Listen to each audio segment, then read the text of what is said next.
Hello and welcome to another episode of Sights Uncena, the first, only, and God willing last wrestling podcast on the internet. As always, I am your host, Jet Grind, the guy who watches SmackDown. With me is Zen, the guy who watches Raw. Yeah, that's me. And Dup, who watches absolutely nothing. Nobody fucking tweeted. Oh boy. Well, I can't tweet. I'm gonna spoil you I on know all this you shit. can't tweet. I also could not tweet.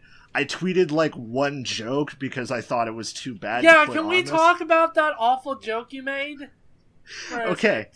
so Hold on, let me look it up. I'm trying to find it. I know you retweeted it here. Okay. Natalya is out here on SmackDown wearing fucking cat ears. Natalya. Natalya. Yep, that's the only joke I put up. So Yeah, Lucky Chloe's part of SmackDown now? No, Oh, boy. Natalya is not cool enough to be Lucky Chloe. I don't know if that's the descriptor I would go with for Lucky Chloe, but that's me. I like Lucky Chloe. She is the best. Ugh. I turned Lucky Chloe into knockoff Eno from Guilty Gear. She is perfect. Dup, tell me everything you know about Raw this week. Nothing! Nobody tweeted! Well, Apparently I need to follow some different freaking people. Actually, no, wait. No, there was one thing that I want to talk about before Zen gets into it. okay. That is the fact that apparently 3 different wrestlers on Twitter photoshopped their faces onto the hurricanes that are about to hit the U.S.? Okay. So, one of them was, I think one of them was Kurt Angle? No, one of them was somebody from TNA who I don't know. One of them was Matt Stryker using the Lucha Underground logo because he's the commentator from that. And then the last one was No Way Jose from NXT, who is a man who dances and is named No Way Jose. I thought one of them was going to be Enzo. No, instead Enzo tweeted out about how he was going to be on 205 Live, and as it turns out, Enzo is the reason why Instagram has character limits. Because, The worst. God, I didn't even know Just it was the possible worst. to have that many emojis. So, Zen, what happened in Raw this week? Just to go back real quick, I forgot to mention this is for the week of September the 4th and 5th. There we go. Now we can go. Alright, so we start off Raw. And it starts off with a recap of Cena and Reigns, because that's what we need. we need to start and recap that shit where nothing happened. I lied again. There was one other thing related to wrestling I saw on Twitter. That was a Waypoint's article about how the beef between Reigns and John Cena is ultimately kind of friggin' pointless because nothing's going to change. Oh, Yeah. What? I can't believe that. Also, to be fair, I think the reason they're recapping it is because that got a very big reception for some reason. Yeah, whatever. I don't care. They recap all this shit, and then John Cena comes out.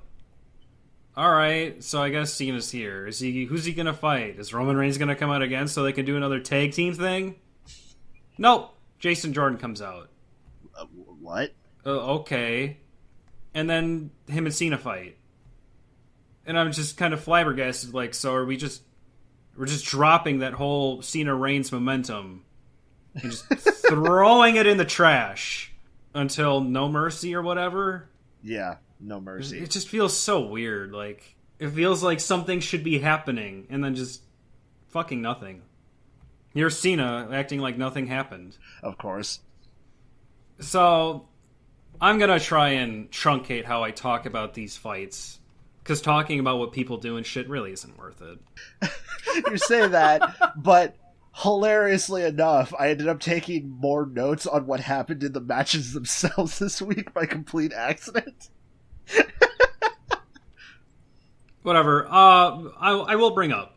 There's a trend this week for Raw, and that is almost every match. People just have no patience. They go right for fucking like shitty ass pins. Every hit is followed by a pin. Well then, it's kind of dumb. The world's quickest 3-hour long show. Like, I'm gonna pin. Oh, they kicked out at 1. It's almost like I should actually, work him over. It's like I said that other week, never play Pokemon. You gotta work them down, then throw the Pokeball. Like, fucking come on. Well, no, they played Pokemon. There was okay. John Cena plays Pokemon. I don't doubt that. Okay, so you're gonna think this is a joke. I swear to God, this is not a joke. Last year on Raw, there was an entire episode where the main joke of the episode going on was that R-Truth and Goldust were backstage playing Pokemon Go, and then they ended up interrupting the main event, and the heel won because R-Truth thought there was a Pokemon in the middle of the ring and just waltzed into the ring trying to catch the Pokemon, caught it, and then walked away. And then they never mentioned it again. R-Truth was just there, he played Pokemans, he was gone. So, the WWE does in fact have a minor understanding of the fact that Pokemon exists. Yeah, because it's John Cena. Yeah, John Cena. John Cena totally would play Pokemon. John Cena is their Pokemon insider. That does remind me. I want to know, after I watched Raw, at like fucking midnight, I was walking past my TV just grabbing some shit out of my room. And what was on the TV? It was a car commercial. And all of a sudden, it won't leave me alone. Truly, we have found the site's Uncena. Yeah, I guess we started the podcast at the right time, because here comes Cena coming in hot. Also, I think that might be a continuation of his show on YouTube, where he just reviews really rare, expensive cars in his house that has a 2-story closet that he has an elevator in. It waited. The planets aligned, and it fucking waited for me to walk past it at that moment to play that commercial. At that moment, Zed realized what he had to do with life. Yeah, not watch John Cena matches. So, yeah, we're just gonna skip over what happens during the fight. It's not important. I will note, there's a couple times in this week as well. Another continuing theme throughout it is people end up kind of like really fucked up, and then they just kind of start throwing punches at each other like it's the end of Metal Gear Solid 4. And there's just these old man punches. I don't know, I just wanted to note that. It's not really special. I don't know, I just felt, play some Snake Eater in the background, it feels like you're almost done. So, Jason Jordan, Cena fight. It goes back and forth and back and forth. And then Jordan does that thing where he rips off his spaghetti strands and shows his nips to the world and screams and goes Super Saiyan. And then he loses. Because that happens every time he does that. He fucking loses right after. It's a really shitty X Factor. I remember when he used to do that at NXT and he would win. Well, now he does it and he loses. And that's it. So, yeah, Cena wins, and then, oh man, here comes Roman Reigns to do nothing. Does he just, stand over near the Titantron smugly and then walk away?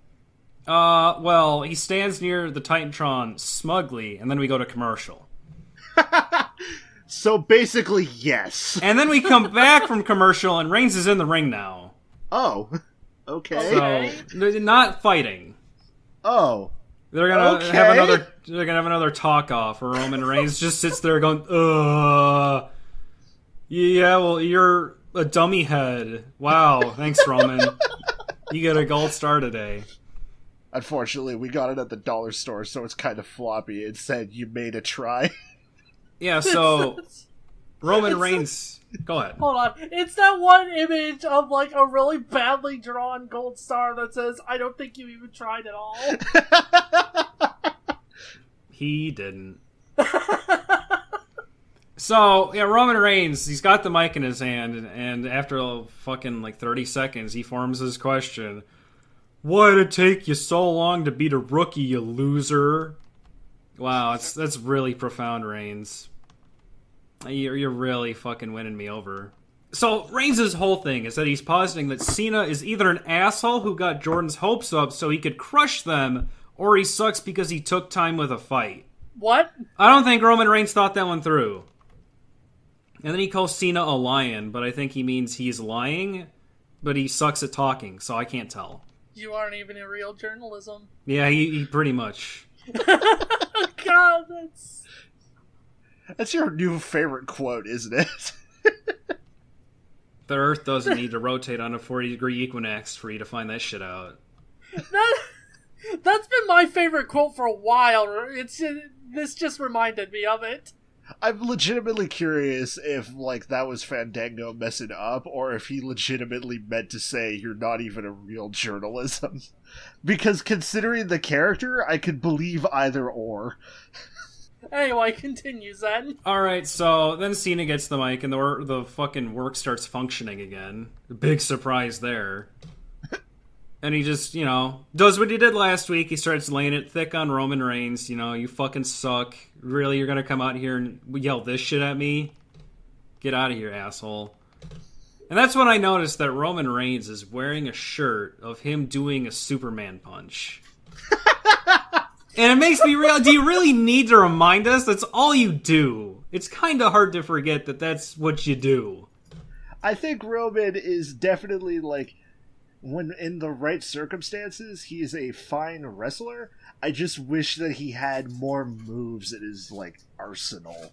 But it's like Ryu wearing a shirt of him doing a Hadouken. It's just stupid. Ah, man.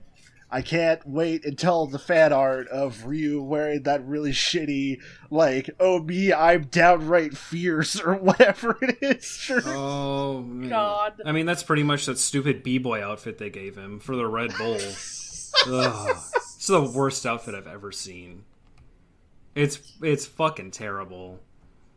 Because when I think Ryu, I think let's dress him up like Flavor Flav, yeah. I feel bad for anybody who listens to this podcast and isn't a fan of fighting games. Well, you're in the wrong spot, motherfucker, because I'm talking. You're going to want to skip ahead to SmackDown if that's the case.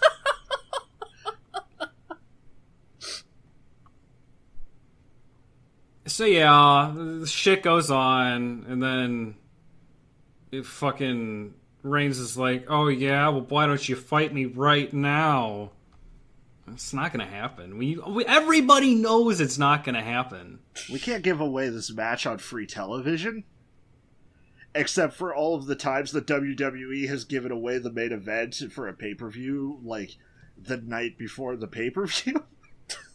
So then Reigns is like, see, this is why I don't respect you, Cena. And it's followed by, like, the limpest mic drop I've ever seen.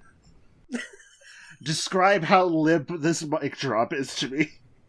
Like, it's not even like a mic drop, it's like, oh, the mic slipped out of my hand. Oops. Oops, all this grease is on my hands from my hair. Oops, I put too much baby oil on today. Oiling up like I'm Hakan over here. And then he leaves, and that's it. Thanks, Roman. Bye. That was a great use of our time. Bye, Roman. See you next week. Seems like that Waypoint article isn't too far from the truth. No, it's not. Oh yeah, trust me. After the main event, I can promise you, or rather, after the main event of No Mercy, I can promise you that nothing is going to change. The status quo is going to remain the same. People are going to hate Roman. People are going to hate Cena. At least Cena is possibly the best wrestler on the planet. He is Goku. Gotta watch him. Gonna watch him in that movie with the bull. I'm gonna watch all of the Marines that he's in. It might be just the first one. I don't fucking remember. No, that's a stretch goal. Sorry. I can't do that for free. That's the only pay-per-view shit. We get the money. $2. Yeah, we make $20 on Patreon.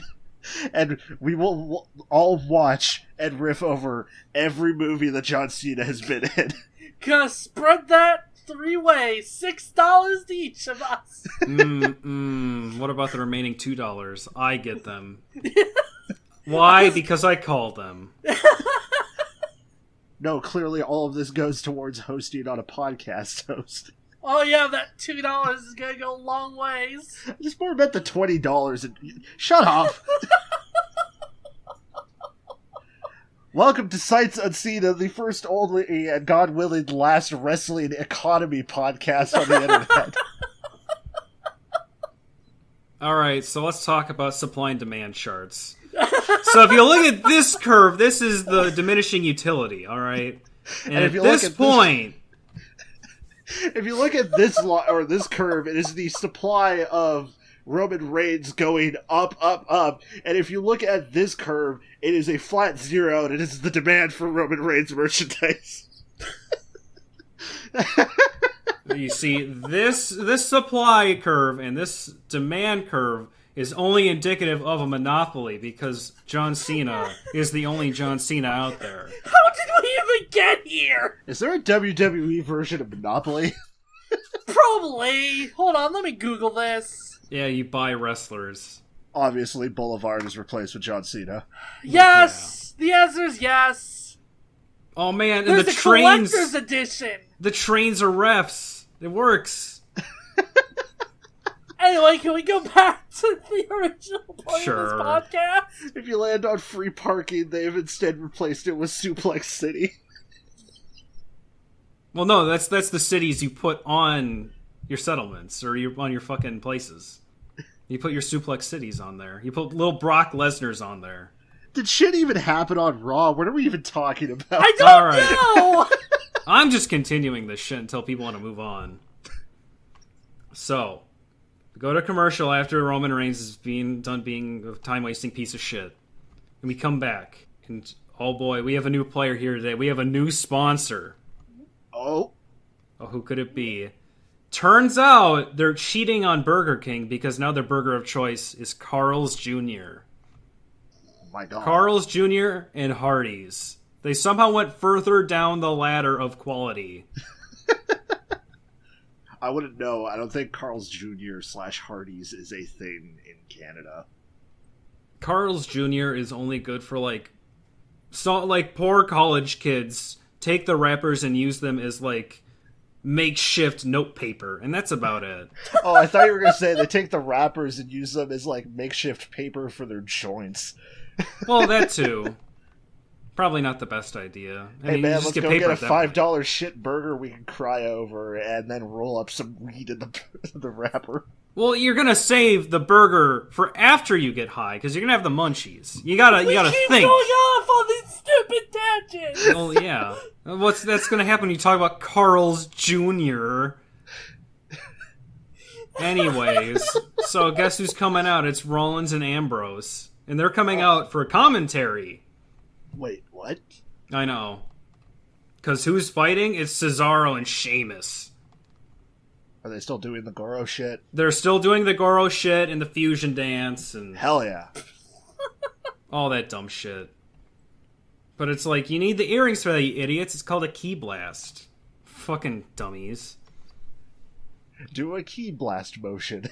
It's called a key blast, you idiots. Alright, so who are Sheamus and Cesaro facing off against? Well, hold on. We gotta talk about the fact that Mountain Dew is still here, so some things remain constant. Oh, there are constants in this universe. Okay, so now it's Mountain Dew and Carl's Jr. Yeah. Garbage. There's only one trash drink that truly suits these trash burgers, and that is Mountain Dew. So, Rollins is talking about, I'm looking at Cesaro and Sheamus here, and I'm looking at them all analytical and shit, and I'm getting ready to fight them. I'm looking at them, he seriously says this. He's like, I'm like one of the velociraptors from Jurassic Park, I'm looking at them like my prey. It's like, what? That's a really specific comparison. Seth Rollins is too smart. You can't trap him in a closet. Fucking... What? Have you never seen that? No. He's gonna pop out of a bush and then fucking Sheamus is gonna get eaten or something. I don't know. Okay, so just for context, in the Jurassic Park cartoon, I believe. Oh, that's a good start. Yeah, there's a bit where they trap a raptor in a closet, and then somebody's like, no, you can't do that, they're too smart, and then they just have a shot of, like, a raptor opening the door with its claws. Yeah, they learn how to turn the doorknobs. They're getting smart. So yeah, at this point, I have no idea who Cesaro and Sheamus are fighting, but it doesn't really matter, so, yeah, I don't care. And then there's this one camera angle that one of the people goes to. Like, one of the cameras is almost exactly fixed on Sheamus's ass. Just staring at his pasty Braveheart ass all day. Nice! And it's really distracting. So, I guess they fight. One of the dudes is Rhino, I guess. I couldn't tell, because he's a little huskier than I remember him. Oh, is it Heath Slater and Rhino? Probably. I don't know. Rhino is a name I remember. What's the best way to... Do you remember their theme music at all? Because if it involved being a one-man band, then yeah, it was Heath Slater and Rhino. Okay, but just... Sorry to go off topic again, but I found out what you're talking about, Jack Grind. Okay. It is a scene from The Critic, Oh. a cartoon that, you know... Oh, The Critic's awesome. Yeah, no, The Critic is good, but... yeah, it I'm was a scene... I'm gonna be honest with you, I've never actually seen that, so I wouldn't have known I mean, it's that. an old cartoon, so... It's all about Orson Welles eating them fish sticks. Anyway, continue. Okay. So, then Rhino's too busy trying to get Cesaro out of the ring in this tag team match, and then he eats a boot from Sheamus and they lose. So yay! Sheamus and Cesaro win, surprising nobody. Oh, good. Goro wins. Yeah, Goro wins. He is the prince, after all. Reigns for 500 years. So, Rollins and Ambrose, of course, start taunting the fuck out of them. Duh. Fucking duh. And then that just stops. We go back for an interview with the Hardy Boys. Oh, good. And Matt starts talking. And he's I don't think he knows what an inside voice is.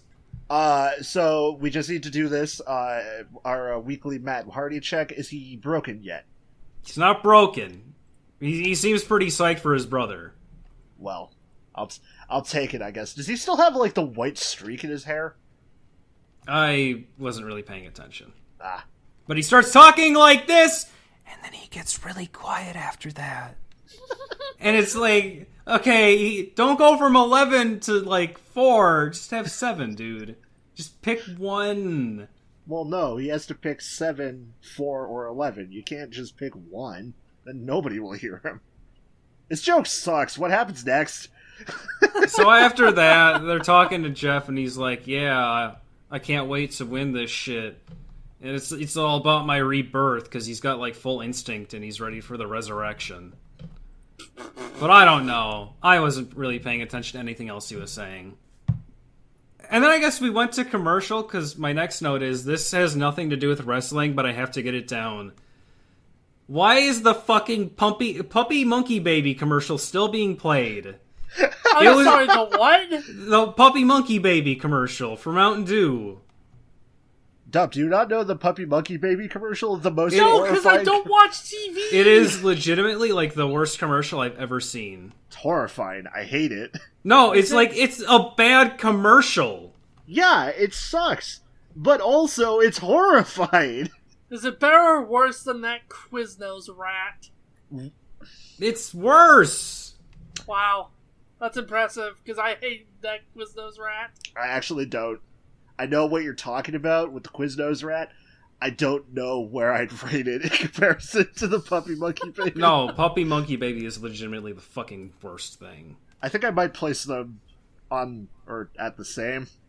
Puppy Monkey Baby is the absolute example of, we're the marketing team and we do not give a shit. we don't care. What does this have to do with the product? Nothing. It's the Old Spice commercials taken to the unlogical extreme. Well, at least, like, they talk in those commercials. Literally, all it is this fucking abomination comes out, says its name like it's a Pokemon, and then leads these guys into hell.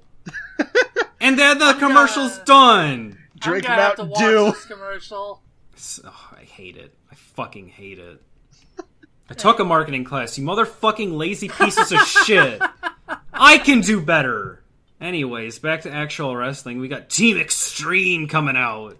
And the whole thing, like, part of the show is everybody's wearing a bunch of stuff, like, because they're doing things for, like, pediatric cancer and stuff. Yeah. They're all wearing gold for Connor's cure, right? Yeah. This does come up in SmackDown.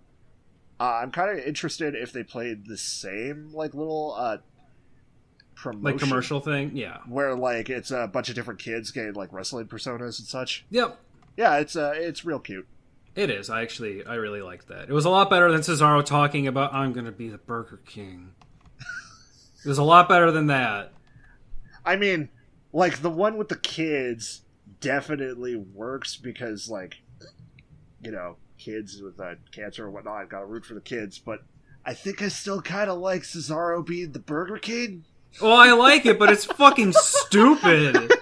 It's not endearing, it's just like, this is fucking dumb, man. I am losing brain cells watching this.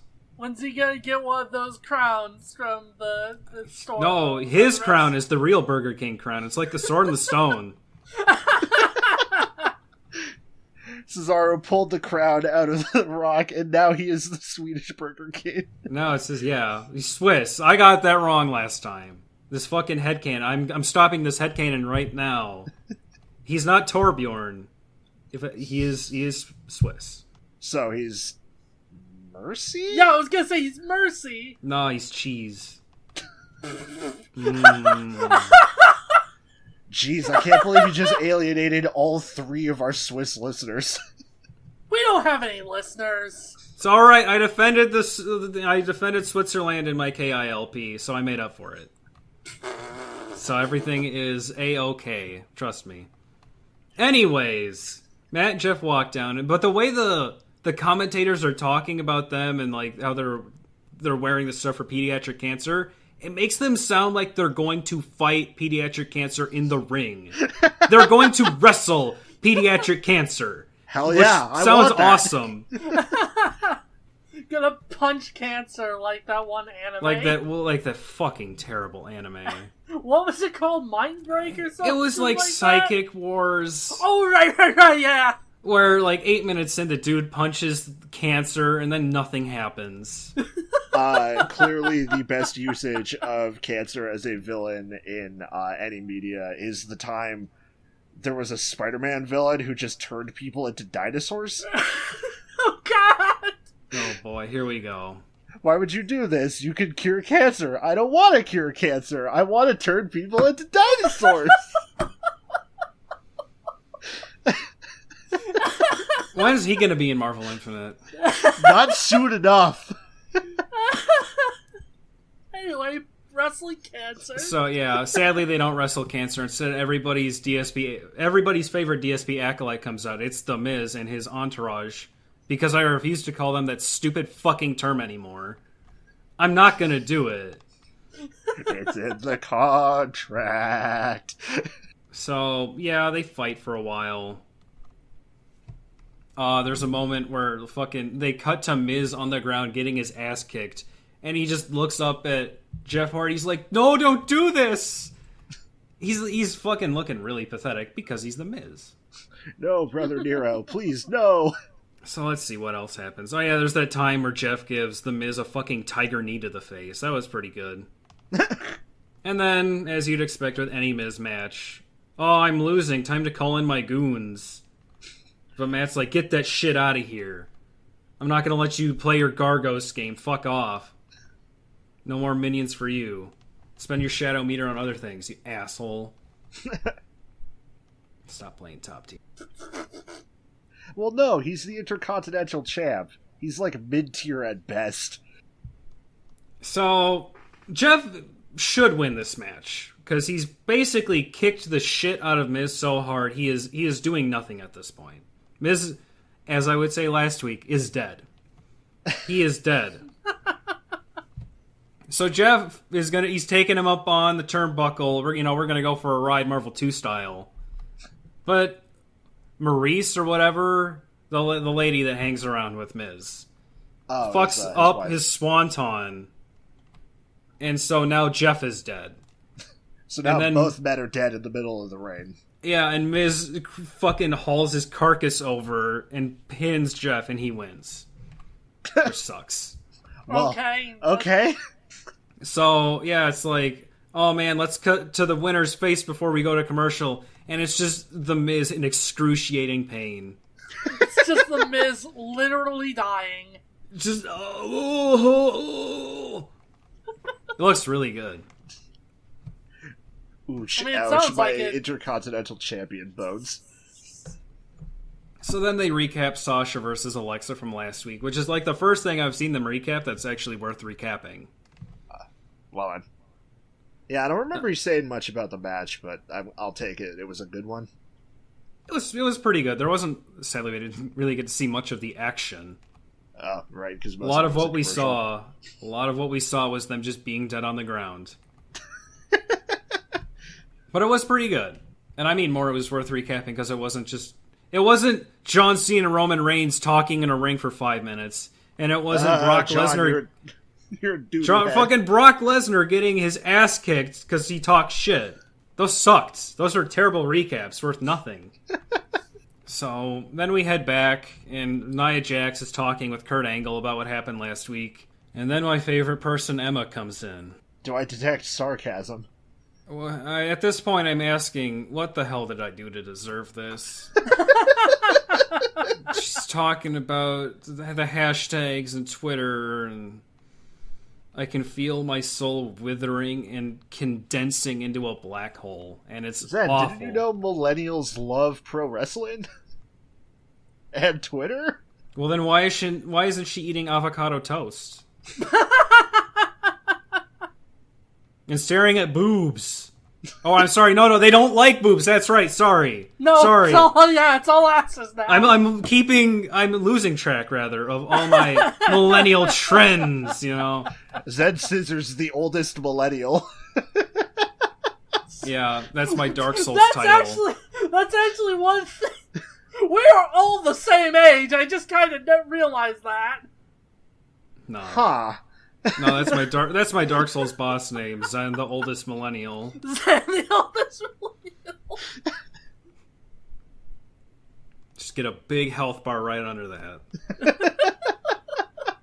So this hell of a conversation goes on for a while, and then Angle has enough of it. It's like, all right, shut the fuck up. Here's what we're gonna do. Nia, you're gonna pair up with Emma. And Nia's like, God, fuck you. But here's the thing.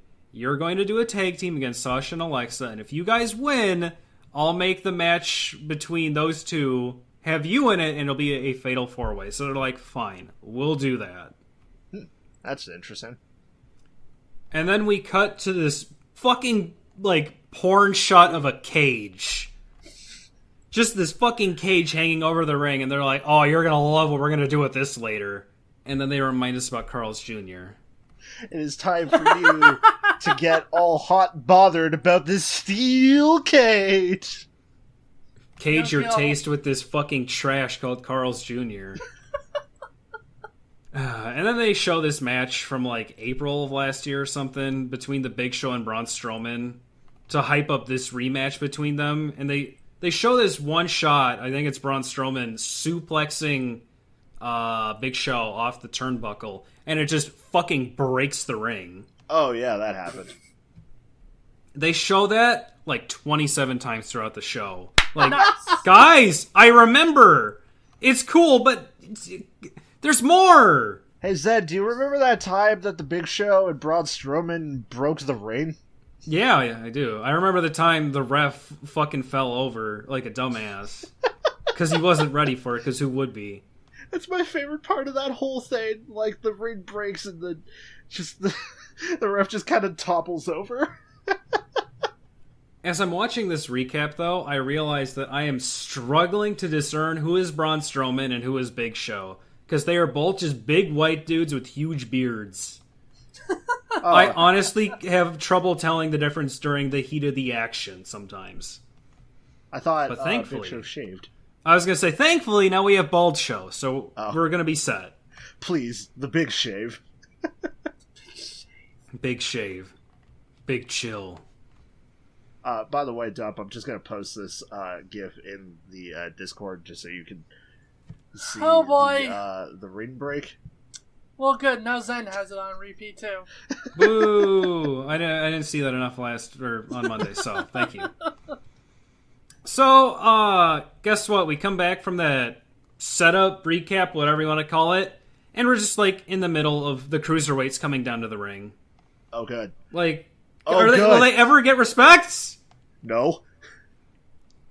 Fucking, like, oh yeah, we join our match already in progress. Here's the cruiserweights. So, Zen, tell me about your boy Enzo Amore. Hold on, he hasn't come out yet. Oh. Because my next note is, fuck, it's Enzo. And he says the exact same shit. He says every time he walks out. About how he's a certified G and a bona fide stud, and you can't teach that. Yeah, and all of it, everything. Like, his listening to his voice is like rubbing broken glass in my eyes. It's... Which, you know, after fucking shooting acetone into it today, you know, it was pretty akin to listening to Enzo, I must say. So, yeah, he walks out with his other, like, his partners. I forget one of the dudes. He's with Grand Metalica, but I forget who the other guy was. I wouldn't know. I just know that Enzo was in because of his really dumb Instagram post. But he starts trying to, like, speak Spanish at Grand Metalique. And it's the worst thing. That sounds real bad. It's like me trying to speak French. It's bad. Como está, amigo? He didn't even know that. Like, the fucking... Sorry, not the rest. The announcers. The announcers were like... He doesn't know how to say, how are you doing in Spanish? This fucking idiot. Yeah. Can't even, like, walk down the ring and go, like, hola, amigo, como está? Although I guess that doesn't have quite the same amount of, like, non-swagger as, how you doing? Anyways, he starts talking about how we're gonna beat the other cruiserweights and we're gonna chew you up like Omaha steaks. What the fuck's an Omaha steak? Oh, no. Okay, so, like, I actually know this because we ordered from them. Omaha Steaks is like a freaking... It's a meat company. They'll send you frozen meat that you can cook with. So, a steak. Yeah, but they also have, like, burger meat and all that stuff. I don't know if I should be happy or angry that we have solved this Zen riddle, but we still can't solve the original one. I mean, well, okay, that's just abstract. This is a brand. I mean, the reason he says it because they're in Omaha. That's even dumber! But I'm just sitting here like, what the fuck's an Omaha steak? Is it just a steak? Basically, yeah. Whatever. Enzo said it, so it's stupid. I don't give a shit. Then we go to commercial, and we join our match already in progress. For real this time. We don't get to see the start of it, of course. We don't get to see a cruiserweight match actually start. We only go to commercial and come into the middle of it. Because how else would it be? So, again, I'm not going to talk too much about the actual match, but there's a couple things worth noting, because how much I hate Enzo. Enzo takes himself in because he's a shit weasel. Which, yeah. And at that point, I realized that, like, everything Enzo is wearing in his hair... Like, Enzo looks like a shitty, mismatched, customized Tekken character. His clothes is just dumb. He's just missing, like, the little umbrella that rains down shit on you. And the scuba gear. I've seen Akumas in Tekken 7 that look less stupid than him. This gives me the idea. I need to try and make Steve Fox into Enzo now. Why would you ruin a good character? Anyways, then there's a fucking replay of Enzo eating shit, because of course there is, and guess what? Sponsored by Little Caesars. What? This keeps happening! It keeps happening. I'm noticing a pattern. Little Caesars loves it when Enzo spills his blood on the ring. That's what their pizza sauce is. It all makes sense. Oh God. Oh, God. I can't believe that the secret sauce was just Enzo Amore's blood. That's why it tastes so fucking bad. And faux Italian. And as is usual, the best part of this match is the first 90% of it where Enzo is getting fucking demolished. Because that's every match with him. I'm gonna get the shit kicked out of me. And then win That's anyways. about it. Yeah, and then just win. And, like, Enzo gets hit by fucking 2 DHCs, basically. They cycle through the entire team. They tag each other out, do their combos. Shit, here you go.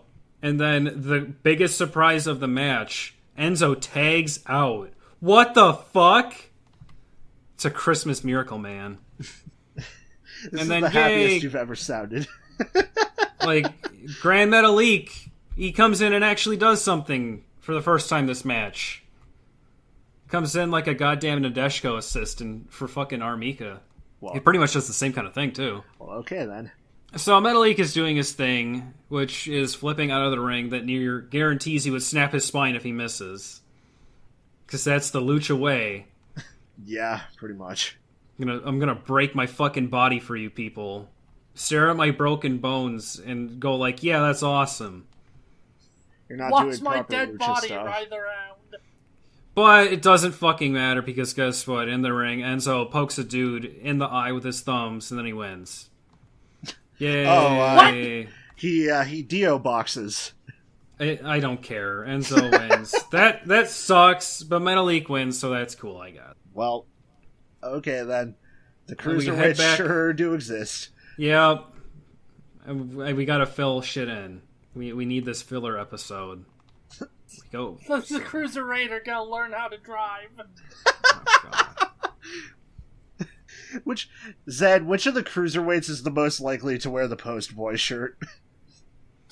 Enzo. I'm glad that Enzo is the Piccolo. Don't say that about Piccolo. Also, you call him by his real name. His name is Big Green.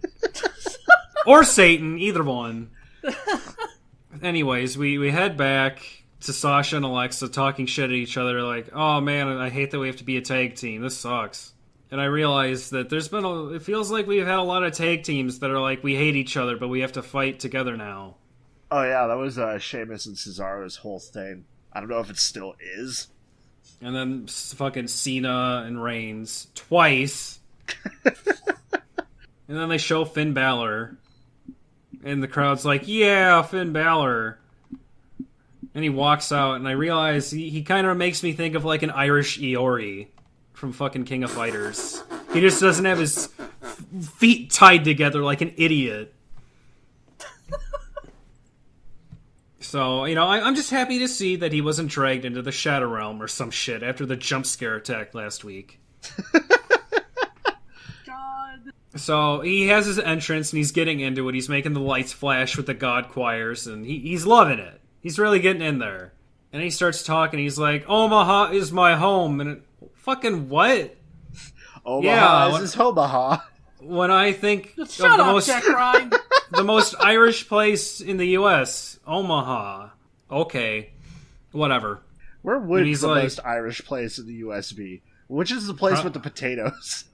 Probably New York. I don't know. New York has a lot of Irish people. I mean, picking the most Irish place in America is going to be very hard because there's a lot of Irish people.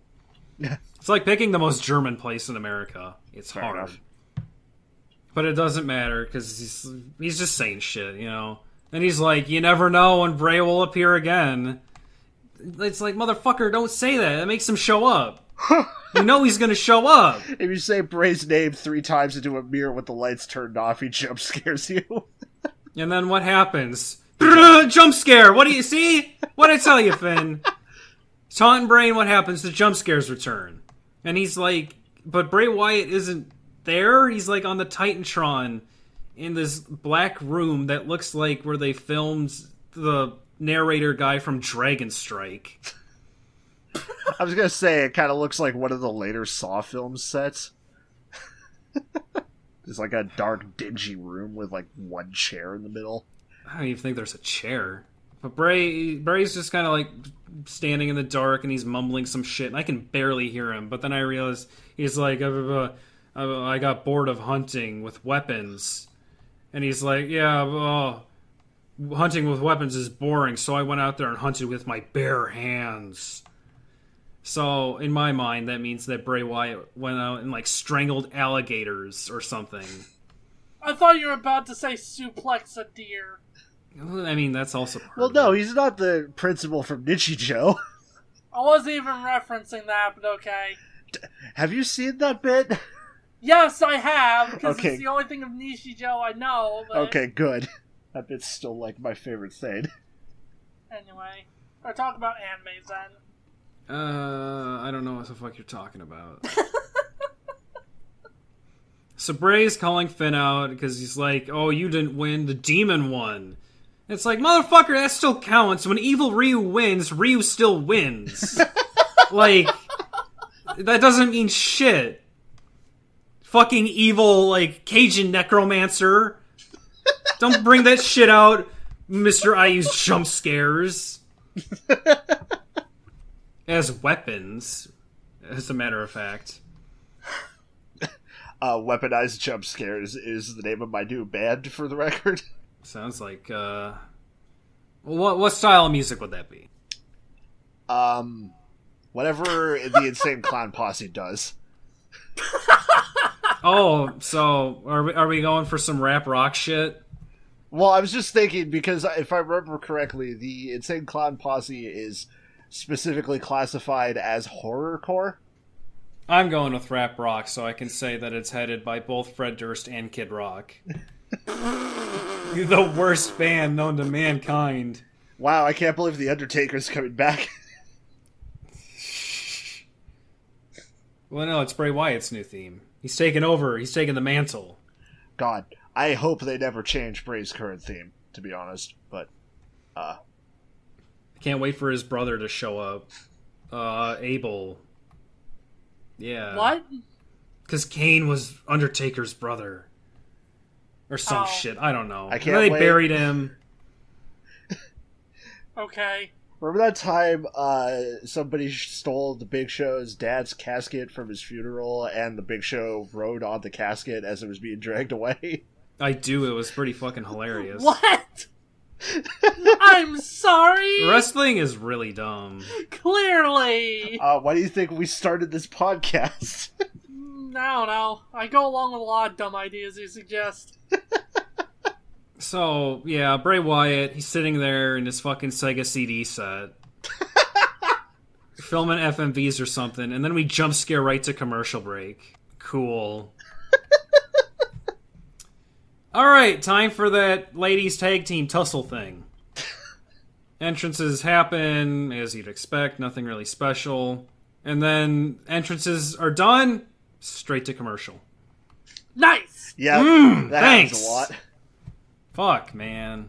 So we come back from commercial, and Sasha's, like, riding Nia Jax like she's attacking a Shadow of the Colossus boss. And then Emma gets tagged in, lays Sasha out, and guess what? More early pins! Just pin after pin after pin after pin. I honestly thought you were gonna say another commercial break. And, well, Don't get too ahead of yourself, bucko. I wouldn't be surprised. So, yeah, things happen for a bit, as you'd expect. I know, things happening. Oof. There's a moment where Sasha starts, like, straining Emma's back like she's about to mount her on the front of a galleon. Which I thought was at least worth noting. Nothing else really to talk about this match, honestly. There's a point. It basically ends. Sasha goes up against Nia Jax and then gets sat on and she loses. Alright. So, hey, it's going to be a fatal four-way. Okay. I mean, that at least sounds like Sure. it'll be an interesting match to watch. Yeah. It should be fun. And then they're celebrating. Nia Jax and Emma are celebrating. And guess what? Emma buries the fuck out of her. I'm sorry. Nia buries the fuck out of Okay, Emma. I was about to That's say, what what? No. Yeah, that'd be fucked up. But, yay, that was the best part of the match, is watching Emma get her shit kicked in. Woo! And then we go back, and oh no, they're gonna interview Braun Strowman. Oh no, they're gonna make Braun Strowman talk. How many words does he say in the entire segment? He says quite a few words, but it's actually really hard to understand him. Because he talks like he's Klungo or some shit. He sounds like fucking Klungo from Banjo-Kazooie. He talks like I can't understand this growly man. He's talking like, oh yeah, I'm gonna like throw Big Show up against the cage and I'm gonna slice him up. He's basically threatening to Zandatsu Big Show, using the cage as a blade. I thought you were about to say he's basically threatening to have a cage match with him. well, that too. I'm gonna have a cage match with him. Really? I didn't know from the huge porn shot of the cage earlier. Well, I more meant because, like, everything you said there just sounded like a basic thing that happens in a cage match. Well, yeah, it is. I mean, do you really expect Braun Strowman to think of anything else? No, I don't think thinking is Braun's strong point. I was gonna say, I made the mistake of thinking that somebody named Braun would be thinking. Yeah, I can't believe you would imagine this about a character named Braun Strongman. So, yeah, God. he's fun, done fucking talking, cool. And we cut to Rollins and Ambrose, who walk by Elias, strumming his guitar, and thankfully not singing. And thankfully Elias doesn't come out tonight. Because I don't want to hear another, yeah, this town sucks too. Where am I? Omaha. Let's see. Just play ad-libs with Omaha in this song. Did you happen to take down any of these ad-libs? No. I can't believe that Elias Sampson is just playing Mad Libs, but with a guitar. Blah, blah, blah. Town I'm in is bad word. Town I'm in is full of smelly thing. Negative verb. Negative verb, town name. Person from town sucks. Okay, I should do. Today is gonna be the... And that's Elias, and thankfully, the best part of the show, no Pelvis Wesley. Oh, thank God. Thankfully, we are safe. Next week, though, you always have to keep on the lookout for Pelvis Wesley. And then we go back, and Cesaro and Sheamus are yelling at Gallows and Anderson. These two fuckers I completely forgot about. And then they're interrupted by Rollins and Ambrose, of course, because why wouldn't they be? And then they bring up Hardy's and Carl's Jr. again. They won't stop talking about this, like, charred chicken fucking burger thing. I don't care. I want to eat food. I mean, technically Carl's Jr. is food. In the loosest sense of the term. Man, I'm hungry. In the same way that fucking gray gruel slop is food, I guess. But, yeah, Cesaro and Sheamus are here to act as foils to Rollins and Ambrose because nobody gives a shit about Gallows and Anderson in this fight. Who fucking cares? And it's during the entire match, I am struggling to figure out who is Anderson and who is Gallows. I actually have no idea. I find it out eventually, mostly because of what they're wearing, so I will forget it as soon as I see them again. One of them has a beard. Yeah, but is it Gallows or Anderson? Yeah, that's right, you don't know because you can't tell the difference between these fucks. Shit. I don't want to look this up, but... Get on, nerd! Is it Gallows? I don't know! I only know one of them is wearing a tank top and the other isn't. Hey, I looked up Luke Gallows, and he's the one with the beard. I'm the greatest. Oh my god. So, yeah, big surprise. Guess what? Seth Rollins and Dean Ambrose win. What? I can't fucking believe it. And Cesaro and Sheamus tried to fuck them up, but they fail super hard, and they're like, damn it, I can't believe we suck. And then Gallows and Anderson push them out of the ring. Because they're like, we're saltier than you. Fucking money match me, bitch. $200 on Street Fighter. That's a $1,200 pause, son. God. I almost forgot about that, honestly. How could you forget? Well, It has to boil back up, that is, into the soup that is my mind. It has to rise back to the top.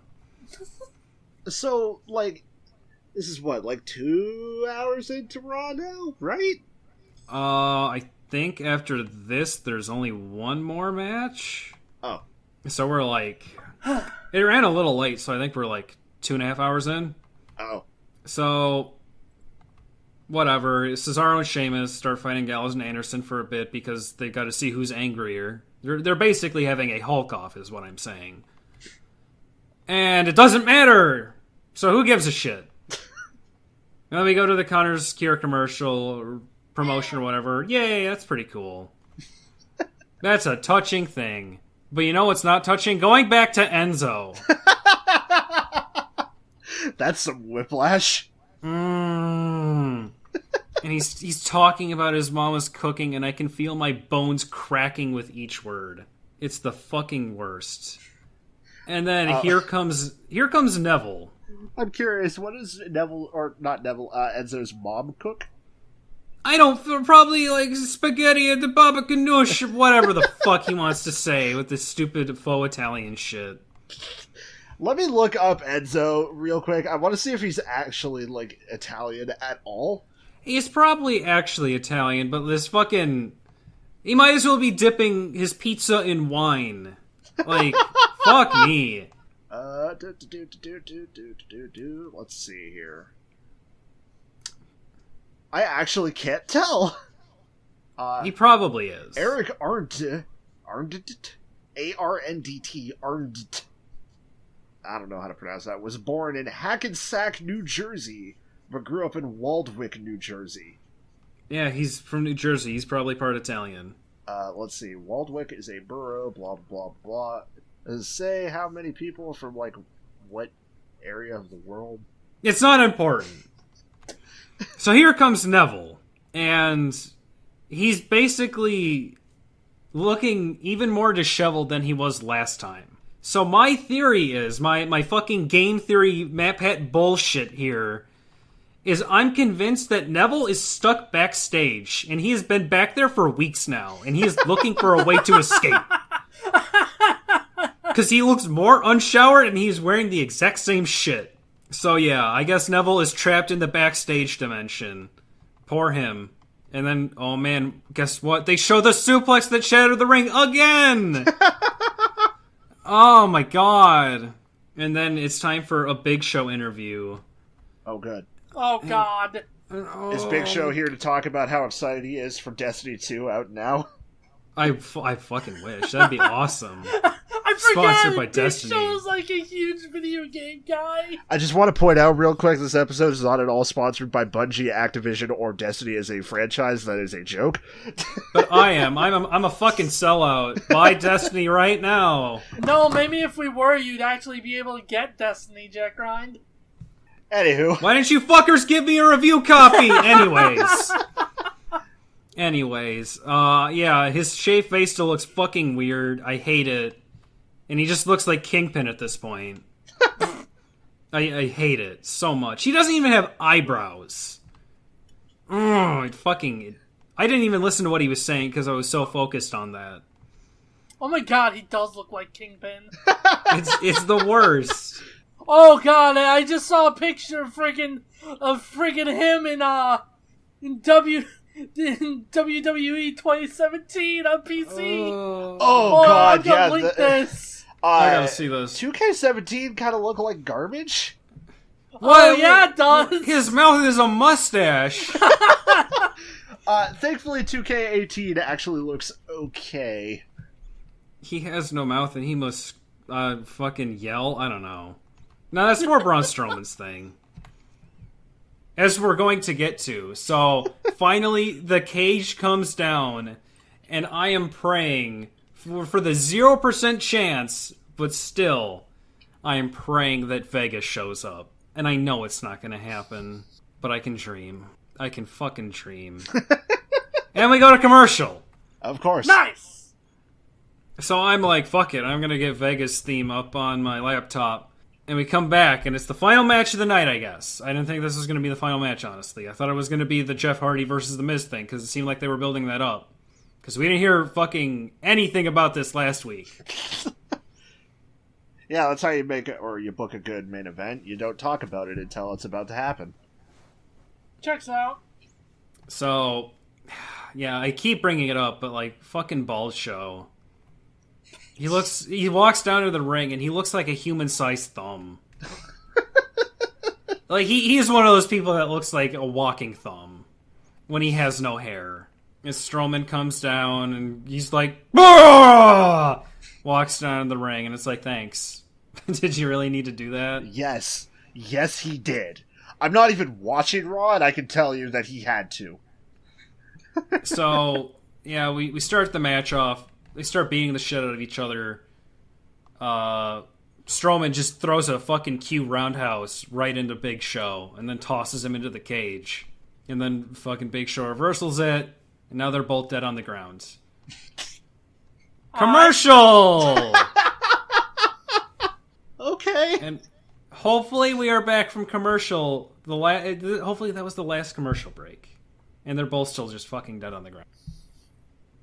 And then they both get up and they both just start yelling. They just start yelling at each other like it's a fucking Tuskmere. Like it's getting a little ridiculous. Exert sounds. Yeah, they are both just screaming exert sounds at each other. A lot of exerting sounds here. Anyways, Big Show. He's playing handball with Strowman up against the cage. And then he starts climbing. And this is where, like, my biggest problem with this match comes. This match was pretty fun, I'm not gonna lie. But every time, there are so many times Big Show he starts climbing the cage, he climbs so fucking slow. Like, he has enough time Strowman has enough time to get laid out, get back on his feet, gather his surroundings, and then take the Big Show down from, like, only halfway up the goddamn cage. I mean, to be fair, Big Show is a large gentleman. I know, but you should see him climb. He's climbing so... Even the announcer said he's climbing so gingerly. Just like, It's like watching a 5-year-old trying to climb up like one of those jank-ass rock climbing things. You know what this just reminded me of for some reason?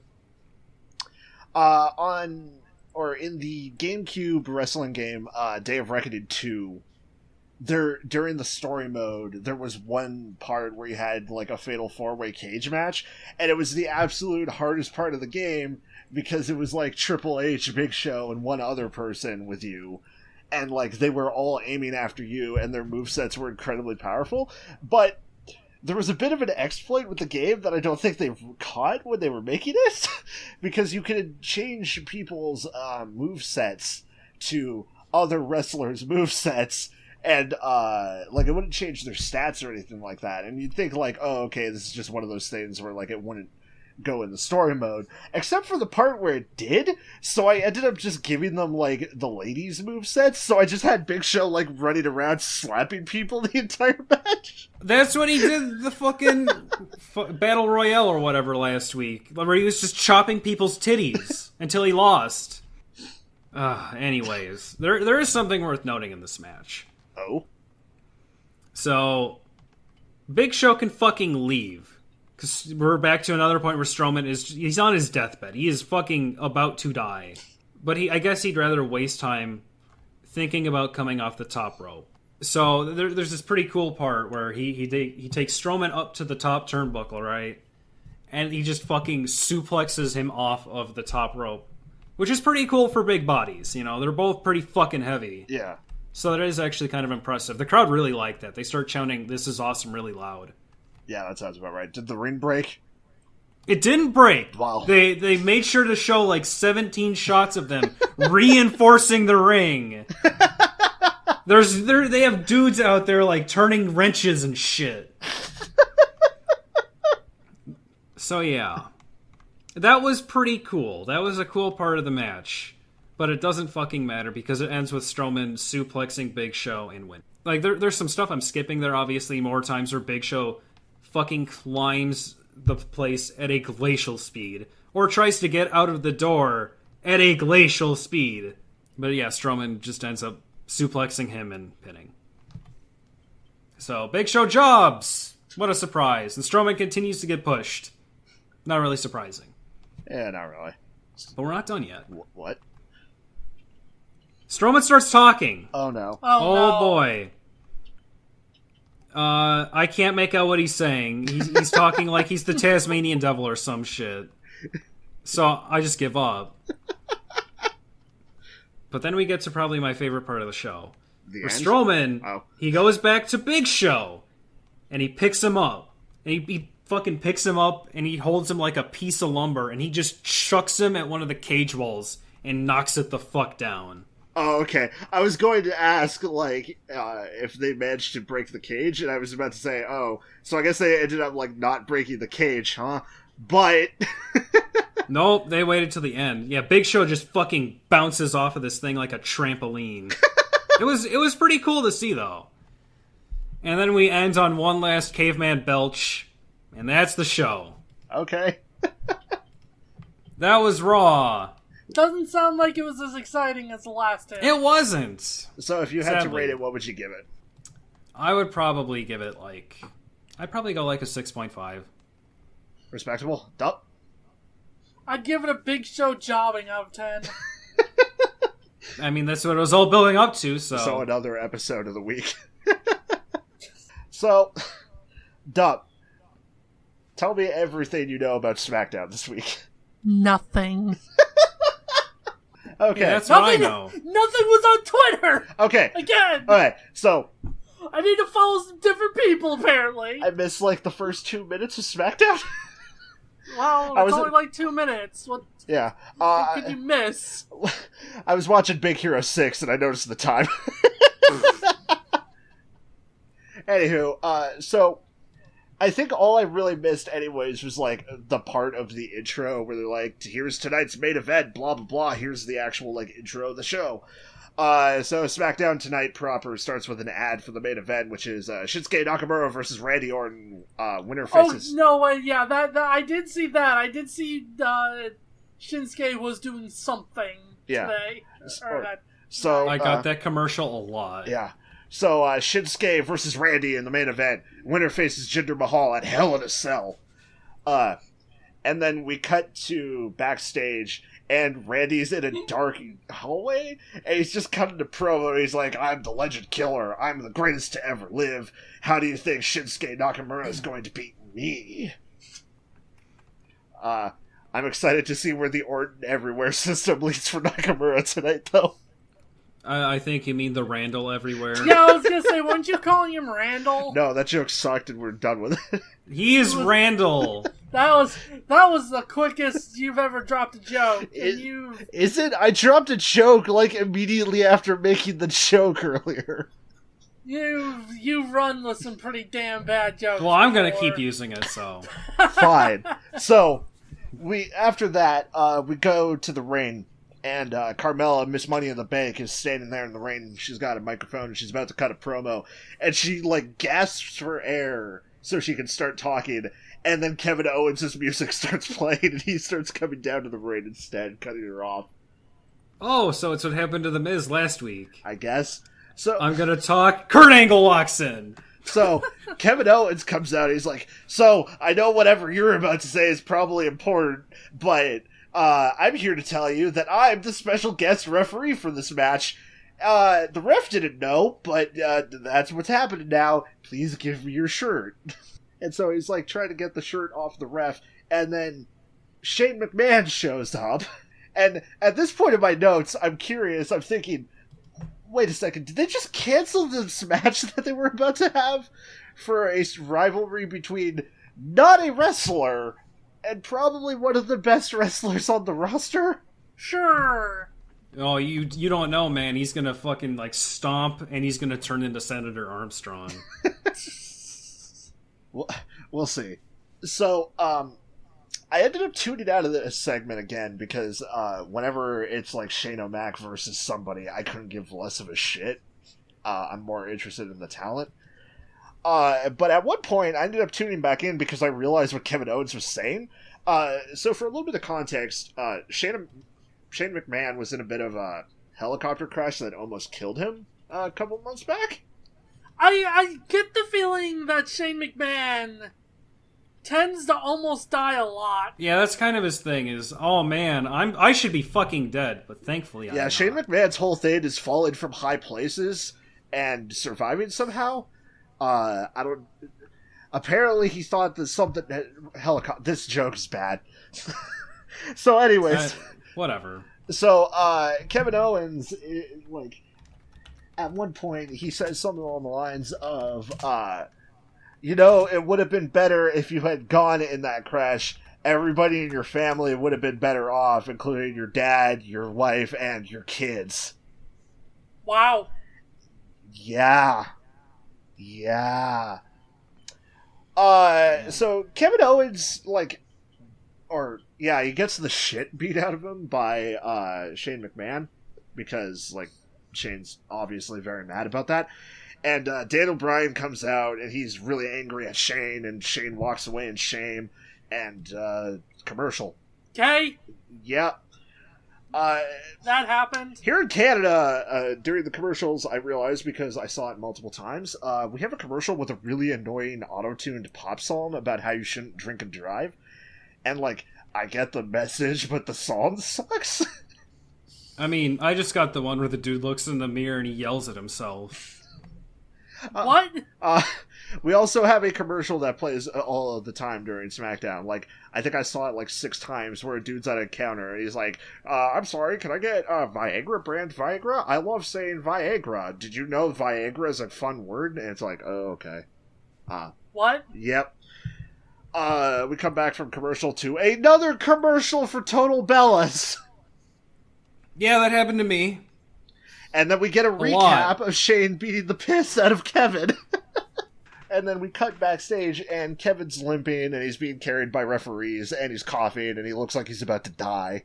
And Daniel's like, oh man, what can we do to help? And Kevin's like, well, you can not worry about it, because I'm suing Shane McMahon and all the McMahons at WWE, and SmackDown's gonna be the Kevin Owens show, I guess. And then he leaves to go charge Shane McMahon with assault? Is this a really weird angle? And then he has to wrestle the cops. So, good news, 20 minutes into SmackDown, and the first match is finally starting. Sounds like a good time. Well, thankfully. And it's Carmela versus Natalya for the... I think it might have just been a regular match, because, the match had already started when we came back from commercial, and they didn't ever say if it was for the title or not. But Carmela's wearing, her finest cosplay of Shell from Portal. Oh boy. Yeah. I'll watch wrestling with portals. She's just straight up, in a white sports bra and, orange jumpsuit pants. It, Yo, Irish whipping people through portals. I'm down. The Irish whip is the greatest lie that wrestling has ever told. So they're having a bit of a back and forth during the match, and then Carmella gets tossed out of the ring, and we have another commercial. Hell yeah. Nice! Wow, that's been happening a lot tonight. Yeah, and then commercial. Yeah, that's SmackDown in a nutshell. So we return to Carmella versus Natalya, and Carmella's got Natalya in a submission move, I think? She's just kind of got her legs, wrapped around her stomach, and it doesn't really look like she's pressing down at all. It just kind of looks like she's hanging around with her best friend, and her friend's just, screaming in pain for some reason. Alright. But eventually Natalya gets up and, with Carmella still around her, grabs her and, slams her to the ground, which is actually pretty neat. That does take a lot of strength. And then, Carmella eventually goes to pin Natalya, and James Ellsworth celebrates too early, jumps into the ring, and drops the Money in the Bank contract, which causes the referee to get distracted because he thinks that Carmella is trying to cash in for the title. So I guess it wasn't a title match? What? Yeah. The Money in the Bank basically means, at any given time, whoever owns it can challenge for the title. Okay. Yeah. But James drops it, and the ref gets distracted, and then Carmella gets distracted by James and the ref, and then Natalya, punches her, knocks her to the ground, and then pins her for the win. Okay. Yeah, it's at this point I kind of realize how weird it is that they made Carmela the Money in the Bank owner, but also she's the comedy relief. Because, like, you'd think they'd want to make her a credible opponent if she has that, you know? That sounds stupid.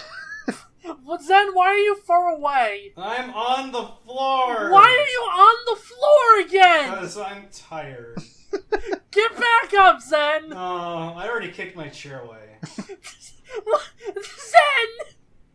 We're recording a podcast! Yeah, and I can still talk!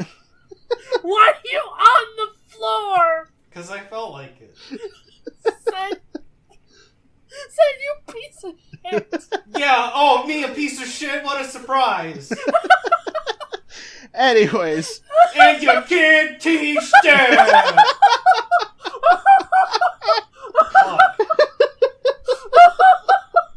Well, now that Zed is dying again. I can't believe Zed is now dead in the middle of the rain. Anyways, so Carmela breaks up with James in the middle of the rain and also uses the exact same insult on him like 3 times in 15 seconds. Okay. Yeah. Yeah. Also, at one point she implies that James should have been aborted by his mom. That seems a little much. We're just bringing out all the spicy insults tonight, huh? Yeah, the promos tonight are weird. But, okay. You're a doo-doo head, but also you should fucking die. Anyways, they played the drinking and driving song commercial again, and I got so annoyed and bored during this commercial break that I looked it up, and it's a Toronto, like, weather forecast lady, which makes me even more confused. Okay. Yeah. So we cut back from commercial, and No Mercy is sponsored by Little Caesars and Mountain Dew. Eat garbage! They show off the Connor's Cure thing again, which is always good. One of the kids dabs. Okay. Just like his hero Luigi. God, far away Zed is gonna kill me. So, Dolph Ziggler's back again to show us his new gimmick, finally. And he comes out and grabs a mic and gets all angry that people want gimmicks and walks into the back. Because he's like, oh, well, people just want Flash, but I'm the best in the ring. I don't need all that. But if that's what you want, blah, blah, blah, blah, blah, blah, blah. So he goes into the ring, and John Cena's music starts playing. And then he comes out, and he's, like, dancing all goofy-like to Cena's music and, like, doing all of Cena's movements. And he decides that it doesn't work, so he goes into the back again. And then it starts playing, like, I don't even know whose theme or what song it was, but it's like some weird orchestral shit. Every morning he wakes up and open palm slams a John Cena tape. Shut up. So No! So third time's the charm for Dolph. He comes back out again wearing like a really shitty wig and a coat, and to Naomi's music, it's a thing. Yeah, that So sounds like a thing. it's that fucking rom-com thing where they try on different outfits and then the people are like, no, yeah, there you go. Yeah, except the fourth time he comes out, he's just himself again. Okay. And he's like, anybody can be flashy, but no one's as good as me in the ring, blah, blah, blah, blah, blah, and then he leaves again, and that's it. Motherfucker, your name is Dolph Ziggler! Advertising happens! Nice! We God, I can't wait. Jack Wright. What's up? I can't wait until you get to this part of the editing where you have to figure out what the hell to do with Zed's audio. I'll probably just, like, split it. Talking very loud for a reason. We come back from the advertising, and Aiden English is in the middle of the ring again, and he's singing his song, but hey, he gets farther this time! Except he gets cut off again by Sami Zayn, and they're having a rematch of last week because Kevin Owens screwed over Sami Zayn.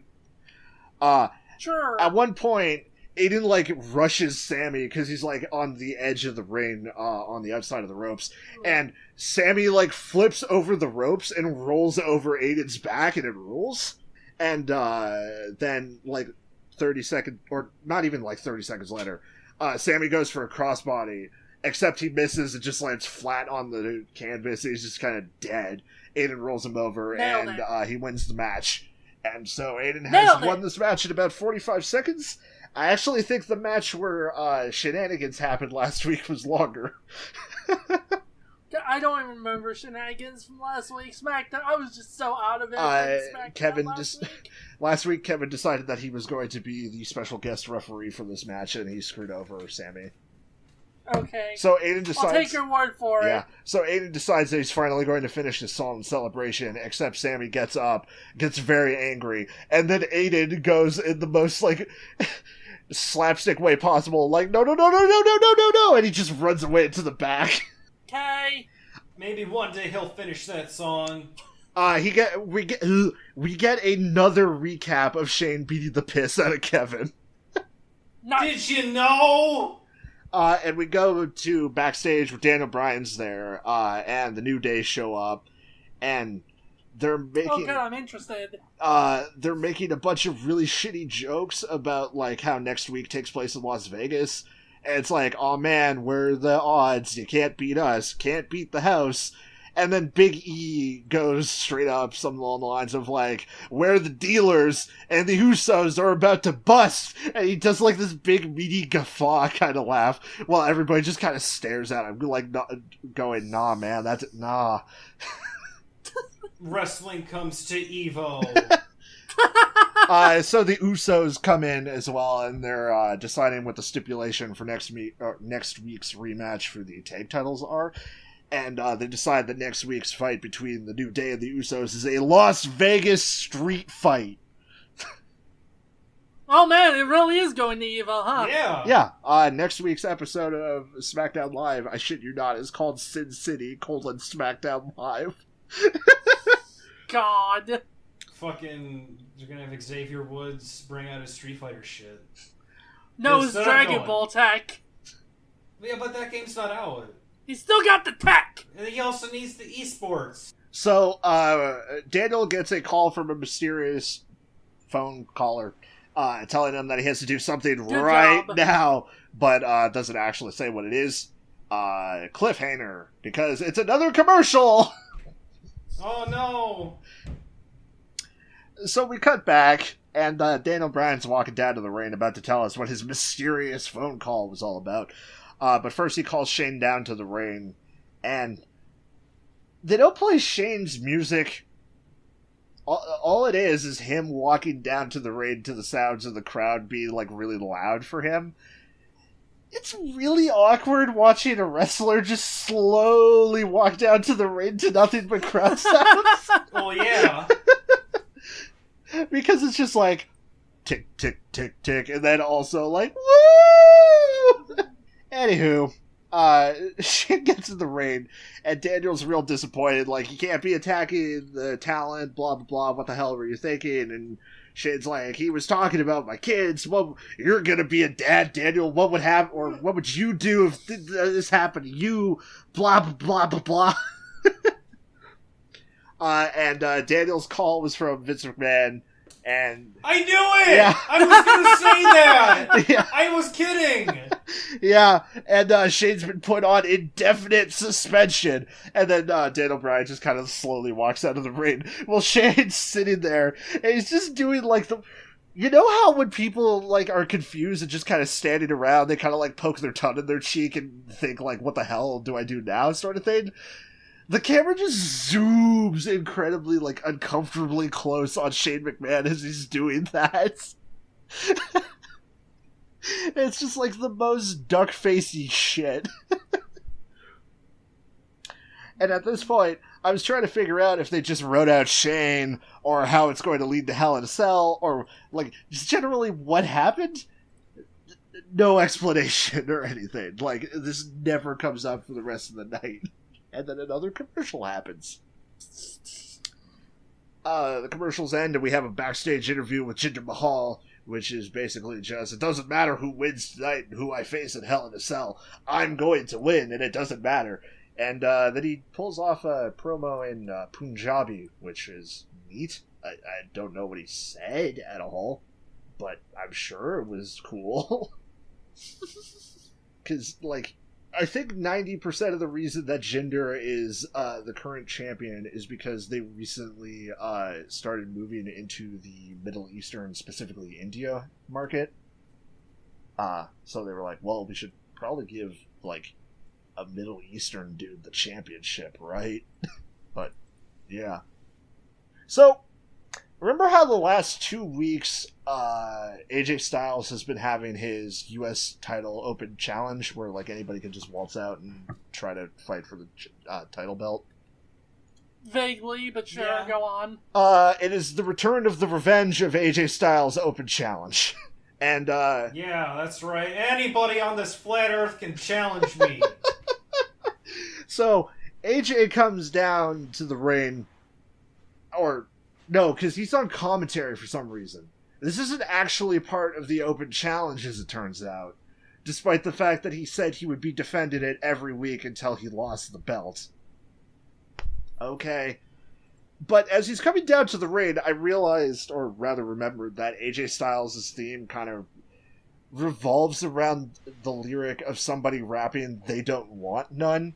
And every single time I hear it, it's just like, so who wants a minimum amount of what? What? They don't want none unless you got buns, hon. Well, no, That's what because they it's want. shit, or because it's AJ Styles, so he's homophobic. Oh, that's okay. Yeah, not allowed to appreciate the buns.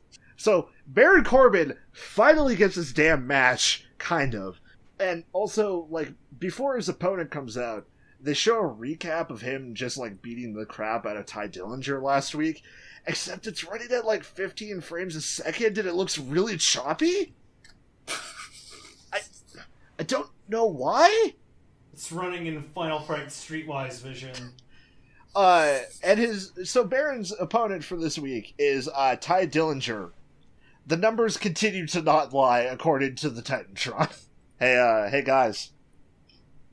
Did you know WWE has a new game on the App Store and Google Play called No! WWE Tap Mania? You can download it now and load it up every 20 minutes or so because it's a clicker game! Nailed it. Sounds great. Fuck that! I've played more than I'd like to admit of it. Baron Of course you have! Baron starts the match by leaving the ring and staring down AJ, who's on commentary, which Ty takes advantage of, and he starts, like, he throws him back in the ring and stomps the crap out of him. And then they get, like, I forget exactly how we get here, but, like, it's just kind of going back and forth, and then, Ty clotheslines Baron, like, straight over the ropes, and he lands, like, on his face, basically. And then, mid-match commercial! Boy, this is, My favorite. this is happening a lot, huh? Uh-huh! We cut back, and Baron has Ty in a sleeper hold, but, Ty manages to break out.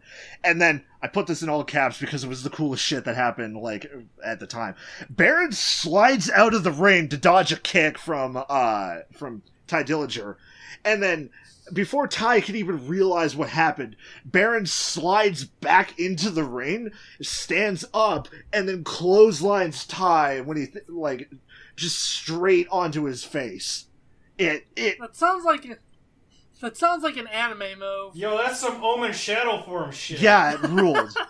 And then later, Baron kicks Ty into the ropes when he gets stuck, and, like, Ty falls, or rather, like, he kicks Ty, who gets it stuck in the ropes, and then eventually falls out of the ring. And then, half a minute later, they're both back in the ring. Baron's going for his finishing move, the End of Days, where he kind of, like, grabs somebody over the shoulder, with their back of the head facing, like, the direction that Baron's facing, and then he just drops backwards and, like, slams them onto the canvas. And Ty counters that into a small package and almost wins the match, which, like, ruled. And then when the ref goes to check on Baron a little bit later on, because he gets, like, knocked into the turnbuckle and punched a bunch, Baron uses the fact that the ref's like really close to him and just punches Ty in the throat real hard because the ref can't actually see. Hits Ty with the end of days and then wins the match. It ruled. That match was incredible, guys. For once. End of Days, that Schwarzenegger movie? Unfortunately. Oh god, I think I know what you're talking about. That's like that Last of Us ripoff, ain't it? Except it came first! Came out no, like it 99. didn't. Hold on. It came out in like 86, you idiot! No, not that one. Talking about the movie called End of Days. Hold on, I'm Googling this. Satan's like Gabriel Byrne or something. There was a Schwarzenegger film, and this is not what I was thinking of. Clearly. Like, at all, for the record. I know which one you're talking about, but it's not the one we're talking about! Yeah, well, look, it's based on... Look, the one I'm talking about is based on post-apocalyptic crap. So you can kind of forgive me for thinking it was called End of Days! No, I can't. I will never forgive you for what you did. I won't forgive you. I'm not Then some go fucking to Catholic bed. priest in a confessional box. You get the fuck out of here! You Enzo Mori piece of shit! Hey guys. There's another advertisement. What just happened? I don't know. Zed, are you okay? Yeah, I'm doing just fine, don't worry. So we cut back again. There's 30 minutes left in SmackDown tonight, and I've realized something. There is no sponsored matches tonight. Oh, what? No matches sponsored by Wendy's or something? Yeah. That's next week. Yeah, that's next. They gotta cycle through the burgers. And we get backstage. Ty is still recovering from being punched in the throat.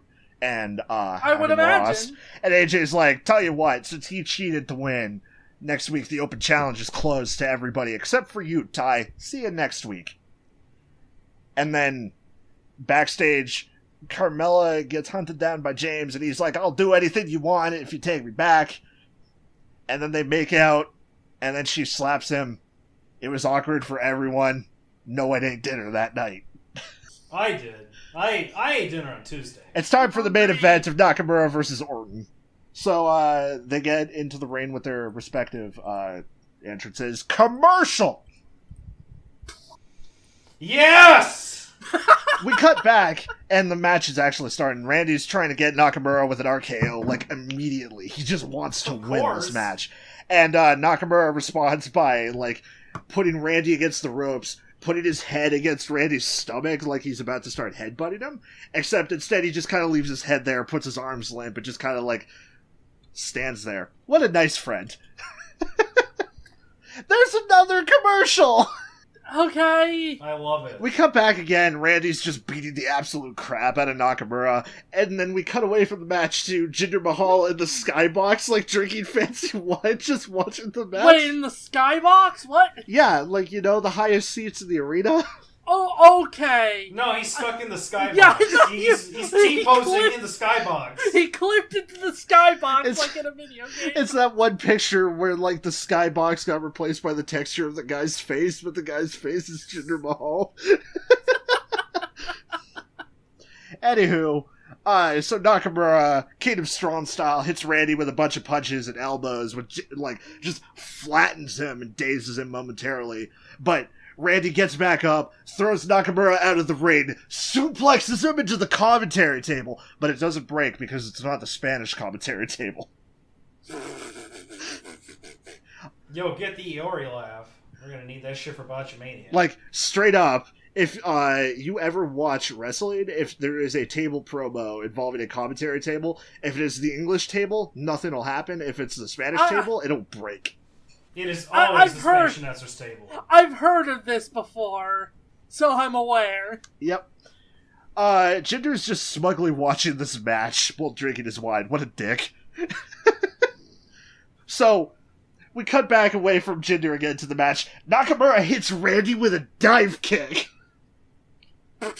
Yo, foot dive! And he, like, Randy's just dazed again on the ground. So Nakamura is just, like, elbowing or, like, kneed him in the stomach multiple times. And so Nakamura tries to hit Randy with the Kinshasa, which is, like, this big roundhouse kick that he has to sprint for. But he gets caught, so he instead, does like an Enziguri, which is like a jumping kick when one of your like legs is being held, and lays Randy on top of the turnbuckle and knees him in the stomach again. And that's when he does hidden missiles. Yeah. So, like, this match the entire time has been going back and forth, and it's so much fun, because I legitimately had no idea who was going to win this match. Like, most of the time you can kind of figure, like, oh, okay, this person's going to win because, like, they're doing better than the other person is. And Like they have, Braun Strowman. yeah, like, they have the momentum 80% of the match. Like, no, this shit's back and forth. It's great. So, Nakamura climbs the turnbuckle to like do another like dive kick, but Randy chops his knee and he like knocks him down. So Nakamura is just stunned on top of the turnbuckle. So Randy gets him with a superplex, which is just a regular suplex basically off the turnbuckle, and goes for the pin. But Nakamura kicks out at 2, which is like, it's crazy. I was incredibly hyped during this point. I'm hyped now just thinking about it. So, Nakamura is just, like, doing mind games, like, Killer Instinct, like, footsie shit now. Like, and he uses the advantage of Randy trying to play Rushdown when he's clearly a zoner or whatever. He's got good yomi. Which is the Japanese word for reading the mind of your opponent. Exactly. Don't say footsies and KI in the same sentence. You're going to piss people off. So anyways, he uses this, or his advantage, knocks Randy down to the ground again, knees him multiple times in the skull. But Randy gets back up, power slams Nakamura when he goes to use the Kinshasa again, and Nakamura kicks out at 2 again! Alright. So anyways, Randy, like, puts Nakamura on the ropes and lands a DDT on him. Well, and then, like, goes on the ground, and he's just banging the canvas. He's building up for the RKO. So, Shinsuke gets up. Randy's about to do the RKO, but Shinsuke counters it and puts him in a triangle hold instead. Like, he's jumped in the air, grabbed his legs, and, like, he's just, or grabbed his arm that he was going for the RKO with, and just, like, puts him in a triangle hold. It's insane. But, like, having a good time there, Jeffrey? Yes. And so, you said that so defiantly. So, like, yes. So Nakamura, or like Randy lifts him up, still in the triangle hold, and power bombs him onto the ring again, and then goes to set up for the RKO again. Except Nakamura counters it yet again with a backbreaker this time. And now he's building up for the Kinshasa. And he hits with it. And he wins. Holy shit. What a good match. Where am I? On alternate universe SmackDown, apparently. Maybe we should wrap this up before Zen dies. No, I'm still alive, kinda. So, Daniel finds Kevin backstage, tells him Shane's been suspended, we're done. Kevin's like, we're just getting started. See you next week for the Kevin Owens show. And Daniel tells him, well, next week, you'll meet the big guy. Vince is coming to SmackDown. That's the end of the show. Cliffhanger as hell. This shit was way better than Raw was this week. Yeah, holy shit. SmackDown this week was incredible. Like, 9 out of 10, straight up. Raw was some fucking blah-ass shit. Holy shit, guys. That match ruled. God. Dub, if you had to rate SmackDown from what I gave you, what would you give it?